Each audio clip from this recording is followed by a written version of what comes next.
is what we are watching on our TV screens is the unraveling of the Obama foreign policy, which is making the world more chaotic and us less safe. Let's recall that they disavowed their own statement that they had put out earlier in the day in Cairo. We should have spoken out right away when the Green Revolution was up and starting, when the mullahs in Iran were attacking their people. And we should not be imposing these devastating defense cuts, because what that does, when we equivocate on our values, when we show that we're cutting our own defense, it makes us more weak. It projects weakness, and when we look weak, our adversaries are much more willing to test us. They're more brazen in their attacks, and our allies are less willing to trust us. With all due respect, that's a bunch of malarkey. And why is that so? Because not a single thing he said is He's accurate. delayed sanctions, tried to stop us from putting the tough sanctions in place. Now we have them in place because of Congress. They say the military option's on the table, but it's not being viewed as credible. And the key is to do this peacefully, is to make sure that we have credibility. Under a Romney administration, we will have credibility on this issue. Vice President Biden. It's incredible. Let's look at this from the view of the Ayatollahs. What do they see? They see this administration trying to water down sanctions in Congress for over 2 years. We can debate the timeline. We can debate the timeline, whether it's that short a time or longer. I agree that it's probably longer. Number two. Let's all calm down a little bit here. Iran is more isolated today than when we took office. It was on the ascendancy when we took office. It is totally isolated. I don't know what world these guys are in. It's in spite of their opposition. Oh, God. They've given 20 waivers to this sanction, and all I have to point to are the results. They're 4 years closer toward a nuclear weapon. And if they get nuclear weapons, other people in the neighborhood will pursue their nuclear weapons as well. Vice President We can't live with that. You know what the unemployment rate in Scranton is today? I sure do. It's 10%. Yeah. You know what it was the day you guys came in? 8.5%. Yeah. That's how it's going all around America. Look. You don't read the statistics. That's not how it's going. It's going down. This is his 2-minute answer, Look, please. Did they come in and inherit a tough situation? Absolutely. But we're going in the wrong direction. Look at where we are. Mitt Romney's a car guy. They keep misquoting him, but let me tell you about the Mitt Romney I know. I think the vice president very well knows that sometimes the words don't come out of your mouth the right way. Well, I always say what I mean. And so does Romney. We want everybody to succeed. We want to get people out of poverty, in the middle class, onto a life of self-sufficiency. We believe in opportunity and upward mobility. That's what we're going to push for in a Romney administration. Vice President, I have a feeling you have a few things to say here. When could you get it below 6%?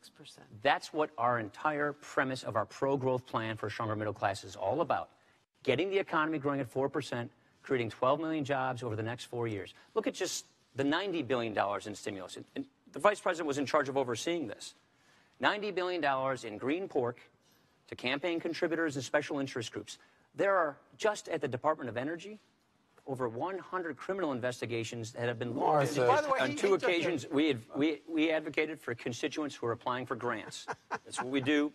We do that for all constituents who are applying. I love that. I love that. Even their own chief actuary at Medicare backs this up. He says you can't spend the same dollar twice. You can't claim that this money goes to Medicare and Obamacare. And then they put this new Obamacare board in charge of cutting Medicare each and every year. Choose your plan, and then Medicare subsidizes your premiums. Not as much for the wealthy people, more coverage for middle-income people, and total out-of-pocket coverage for the poor and the sick. Choice and competition. We would rather have 50 million future seniors determine how their Medicare is delivered to them instead of 15 bureaucrats deciding what, if, where, when they get it.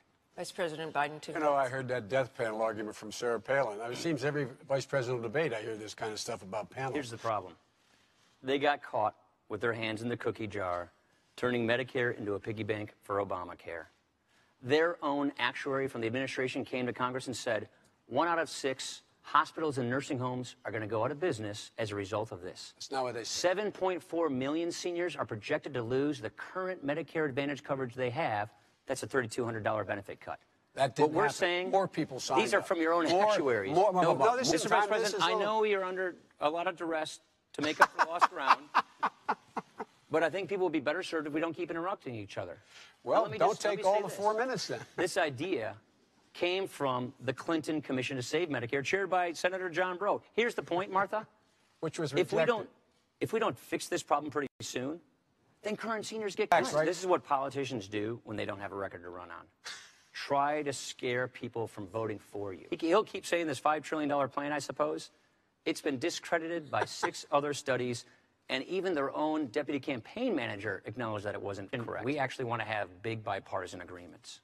You see, what we're saying is lower tax rates 20%, start with the wealthy, work with Congress to do it. You guarantee this math will add up? Absolutely. 6 studies have guaranteed. 6 studies have verified that this math adds up. But Vice President Biden. Look, Vice President Biden. It is mathematically possible. It's been done before. It's precisely what we're proposing. It has never been done before. It's been done a couple of times, actually. It has never been Jack done Kennedy before. lowered tax rates, increased growth. Ronald Reagan. Now you're Jack Kennedy. Ronald Reagan.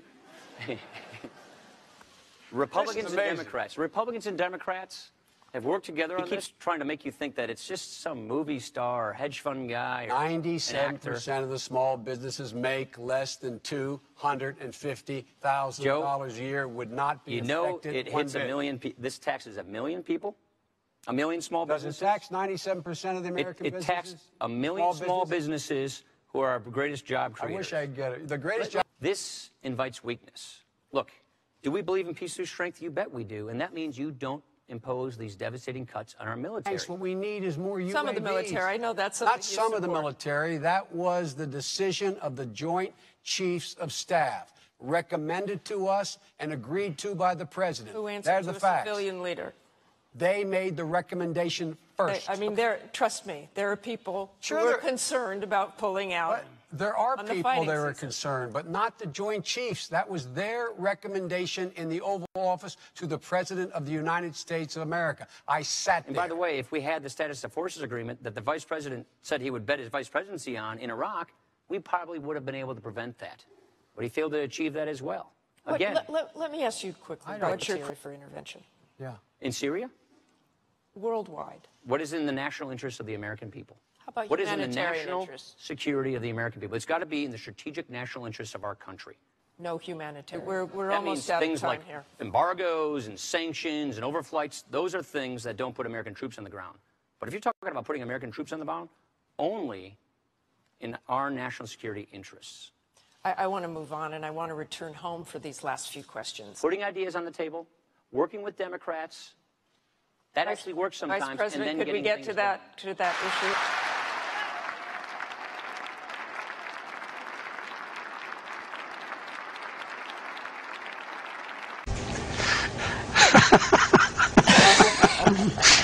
Oh, God.